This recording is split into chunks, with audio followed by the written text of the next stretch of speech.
My name's Gene Yang. I'm a cartoonist. I did a book called American Born Chinese that was published in 2006. And then since then I've done a number of comic books and graphic novels as well. I'll be on the Issues panel at the 29th annual San Francisco International Asian American Film Festival.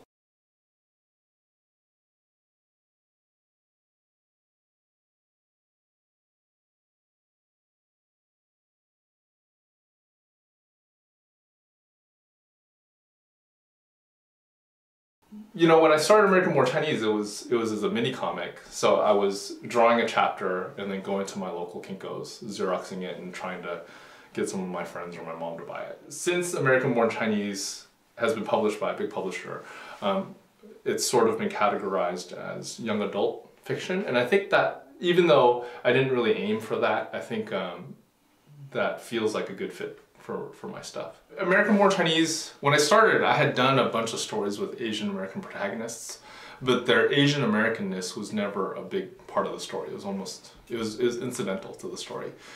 And because my own cultural heritage informs who I am to a great extent, I felt like I wanted to do a book that dealt with that head on, you know, cultural heritage issues head on.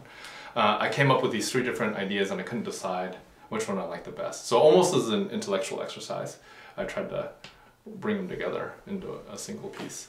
I think from talking to some folks who've read the book, it does seem like this, you know, the feelings of loneliness and that sort of thing that I deal with in the book are pretty universal across people of different ethnic backgrounds. Representation is definitely important. As I get older, I do feel like it needs to come from bottom up rather than from top down. It can't be some sort of authority figure imposing diversity, imposing their version of diversity upon people. It has to be from the artists and the writers themselves. Like, we have to feel the freedom to create what we want to create. And as we create these things, diversity will naturally appear. My comic book friends and I talk about this a lot. It does seem like there are a lot of Asian Americans and Asians involved in comics, and we're always wondering why that is, you know. It could be that comics historically have been an outsider's medium. So the modern comic book was really started by a group of poor Jewish boys in New York, right? Most of the major superheroes that we know, most of the major comic book heroes that we know nowadays were created by just a small group of Jewish boys. Some people have theorized that the reason why they were attracted to this medium is that they basically had the freedom to do whatever they wanted, and because of that, it was sort of an outsider's medium.